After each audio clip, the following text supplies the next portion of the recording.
Everything was perfectly swell. There were no prisons, no slums, no insane asylums, no cripples, no poverty, no wars. All diseases were conquered. So was old age. Death, barring accidents, was an adventure for volunteers. The population of the United States was stabilized at 40 million souls. One bright morning in the Chicago lying-in hospital, a man named Edward K. Welling, Jr., waited for his wife to give birth. He was the only man waiting. Not many people were born a day anymore. Welling was 56, a mere stripling in a population whose average age was 129. X-rays had revealed that his wife was going to have triplets. The children would be his first. Young Welling was hunched in his chair, his head in his hand. He was so rumpled, so still and colorless as to be virtually invisible. His camouflage was perfect, since the waiting room had a disorderly and demoralized air, too. Chairs and ashtrays had been moved away from the walls. The floor was paved with spattered drop cloths. The room was being redecorated. It was being redecorated as a memorial to a man who had volunteered to die. A sardonic old man, about 200 years old, sat on his stepladder, painting a mural he did not like. Back in the days when people aged visibly, his age would have been guessed at 35 or so. Aging had touched him that much before the cure for aging was found. The mural he was working on depicted a very neat garden. Men and women in white, doctors and nurses, turned the soil, planted seedlings, sprayed bugs, spread fertilizer. Men and women in purple uniforms pulled up weeds, cut down plants that were old and sickly, raked leaves, carried refuse to trash burners.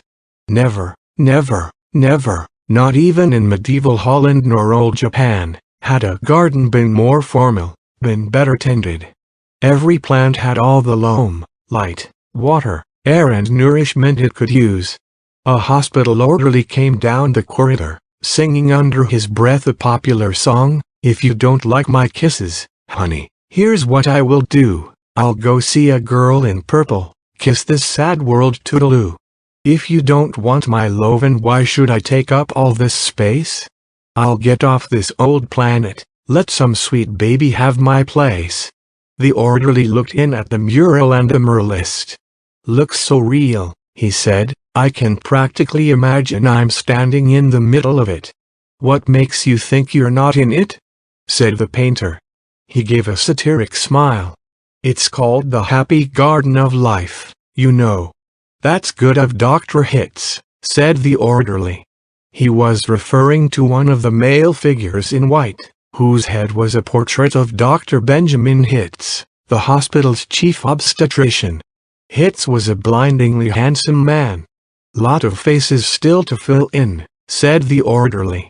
He meant that the faces of many of the figures in the mural were still blank. All blanks were to be filled with portraits of important people on either the hospital's staff or from the Chicago office of the Federal Bureau of Termination. "Must be nice to be able to make pictures that look like something," said the orderly. The painter's face curdled with scorn. "You think I'm proud of this daub?" he said. "You think this is my idea of what life really looks like?" "What's your idea of what life looks like?" said the orderly. The painter gestured at a foul drop cloth. "There's a good picture of it," he said. "Frame that, and you'll have a picture a damn sight more honest than this one." "You're a gloomy old duck, aren't you?" said the orderly. "Is that a crime?" said the painter. The orderly shrugged. "If you don't like it here, Grandpa," he said, and he finished the thought with the trick telephone number that people who didn't want to live anymore were supposed to call. The zero in the telephone number he pronounced not. The number was 2BR0 2B. It was the telephone number of an institution whose fanciful sobriquets included Automat, Birdland, Cannery, Catbox, Delouser, Easy Go, Goodbye, Mother, Happy Hooligan, Kiss Me Quick, Lucky Pierre, sheepdip, wearing blender, weep no more. And why worry? To be or not to be was the telephone number of the municipal gas chambers of the Federal Bureau of Termination. The painter thumbed his nose at the orderly. When I decide it's time to go, he said, it won't be at the sheepdip. A do-it-yourselfer, eh? Said the orderly. Messy business, Grandpa? Why don't you have a little consideration for the people who have to clean up after you? The painter expressed with an obscenity his lack of concern for the tribulations of his survivors. The world could do with a good deal more mess, if you ask me, he said. The orderly laughed and moved on. Welling, the waiting father, mumbled something without raising his head. And then he fell silent again. A coarse, formidable woman strode into the waiting room on spike heels. Her shoes, stockings, trench coat, bag and overseas cap were all purple, the purple the painter called the color of grapes on Judgment Day. The medallion on her purple musette bag was the seal of the Service Division of the Federal Bureau of Termination, an eagle perched on a turnstile. The woman had a lot of facial hair, an unmistakable mustache, in fact.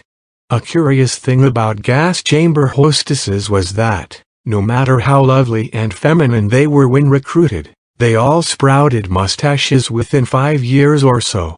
Is this where I'm supposed to come? She said to the painter. A lot would depend on what your business was, he said. You aren't about to have a baby, are you? They told me I was supposed to pose for some picture, she said. My name's Lara Duncan. She waited. And you dunk people, he said. What? She said. Skip it, he said. That sure is a beautiful picture, she said. Looks just like heaven or something. Or something, said the painter. He took a list of names from his smock pocket. Duncan, Duncan, Duncan, he said, scanning the list. Yes, here you are. You're entitled to be immortalized. See any faceless body here you'd like me to stick your head on? We've got a few choice ones left. She studied the mural bleakly. Gee, she said, they're all the same to me. I don't know anything about art. A body's a body, eh? He said. Alrighty. As a master of fine art, I recommend this body here. He indicated a faceless figure of a woman who was carrying dried stalks to a trash burner. Well, said Lara Duncan, that's more the disposal people, isn't it? I mean, I'm in service. I don't do any disposing. The painter clapped his hands in mock delight. You say you don't know anything about art, and then you prove in the next breath that you know more about it than I do. Of course the sheave carrier is wrong for a hostess. A snipper, a pruner, that's more your line. He pointed to a figure in purple who was sawing a dead branch from an apple tree. How about her? He said. You like her at all? Gosh, she said, and she blushed and became humble. That puts me right next to Dr. Hitz. That upsets you? He said. Good gravy, no. She said. It's just such an honor. Ah, you admire him, eh? He said. Who doesn't admire him? She said, worshipping the portrait of Hitz. It was the portrait of a tanned, white-haired, omnipotent Zeus, 240 years old. Who doesn't admire him? She said again. He was responsible for setting up the very first gas chamber in Chicago. Nothing would please me more, said the painter, than to put you next to him for all time. Sawing off a limb, that strikes you as appropriate? That is kind of like what I do, she said. She was demure about what she did. What she did was make people comfortable while she killed them. And, while Lara Duncan was posing for her portrait, into the waiting room bounded Dr. Hitz himself. He was 7 feet tall, and he boomed with importance, accomplishments, and the joy of living. Well, Miss Duncan, he said, and he made a joke. What are you doing here? He said. This isn't where the people leave. This is where they come in. We're going to be in the same picture together, she said shyly. Good, said Dr. Hitz heartily. And, say, isn't that some picture? I sure am honored to be in it with you, she said. Let me tell you, he said, I'm honored to be in it with you.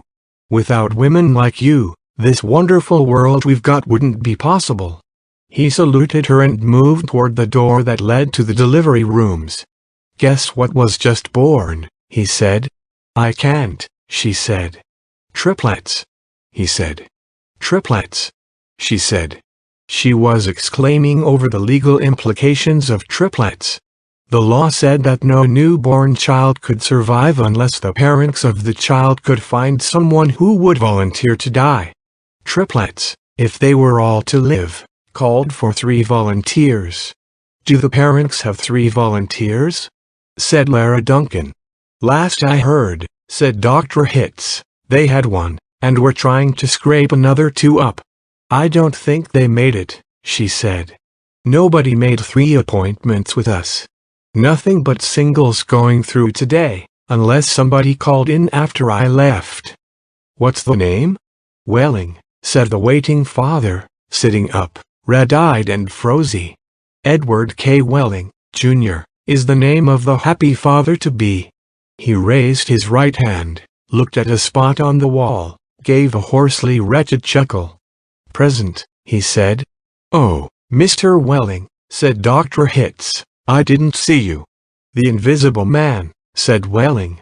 They just phoned me that your triplets have been born, said Dr. Hitz. They're all fine, and so is the mother. I'm on my way in to see them now. Hooray, said Welling emptily. You don't sound very happy, said Dr. Hitz. What man in my shoes wouldn't be happy? Said Welling. He gestured with his hands to symbolize carefree simplicity. All I have to do is pick out which one of the triplets is going to live, then deliver my maternal grandfather to the happy hooligan, and come back here with a receipt. Dr. Hitz became rather severe with Welling, towered over him. You don't believe in population control, Mr. Welling? He said. I think it's perfectly keen, said Welling stoutly. Would you like to go back to the good old days, when the population of the Earth was 20 billion, about to become 40 billion, then 80 billion, then 160 billion? Do you know what a drupellet is, Mr. Welling? Said Hitz. Nope, said Welling sulkily.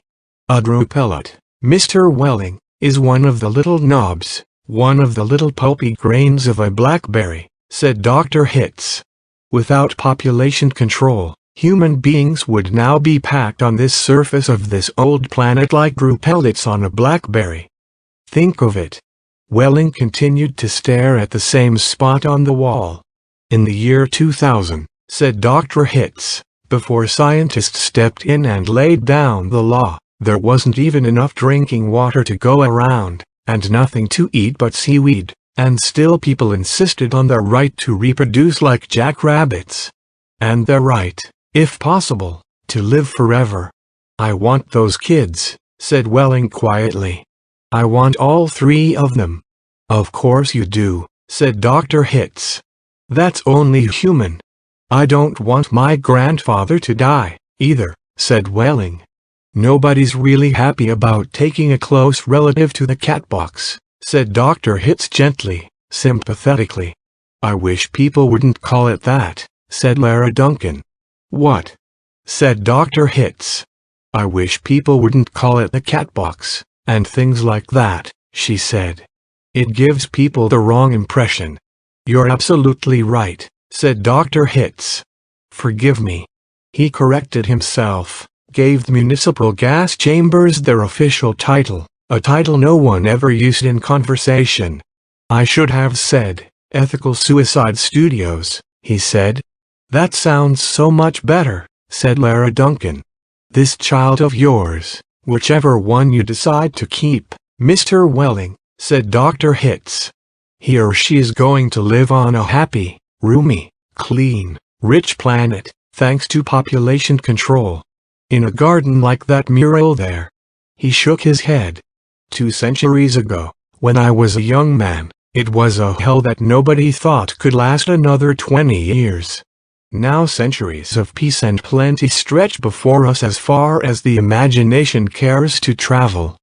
He smiled luminously. The smile faded as he saw that Welling had just drawn a revolver. Welling shot Dr. Hitz dead. "There's room for one, a great big one," he said. And then he shot Lara Duncan. "It's only death," he said to her as she fell. "There. Room for 2. And then he shot himself, making room for all 3 of his children. Nobody came running. Nobody, seemingly, heard the shots. The painter sat on the top of his stepladder, looking down reflectively on the sorry scene. The painter pondered the mournful puzzle of life, demanding to be born and, once born, demanding to be fruitful, to multiply and to live as long as possible, to do all that on a very small planet that would have to last forever. All the answers that the painter could think of were grim. Even grimmer, surely, than a catbox, a happy hooligan, an easy go. He thought of war. He thought of plague. He thought of starvation. He knew that he would never paint again. He let his paintbrush fall to the dropped cloths below. And then he decided he had had about enough of life in the happy garden of life, too, and he came slowly down from the ladder. He took Welling's pistol, really intending to shoot himself. But he didn't have the nerve. And then he saw the telephone booth in the corner of the room. He went to it, dialed the well-remembered number. 2BR0. 2B. Federal Bureau of Termination, said the very warm voice of a hostess. "How soon could I get an appointment?" he asked, speaking very carefully. "We could probably fit you in late this afternoon, sir," she said. "It might even be earlier, if we get a cancellation." "All right," said the painter, "fit me in, if you please." And he gave her his name, spelling it out. "Thank you, sir," said the hostess. "Your city thanks you. Your country thanks you. Your planet thanks you. But the deepest thanks of all is from future generations."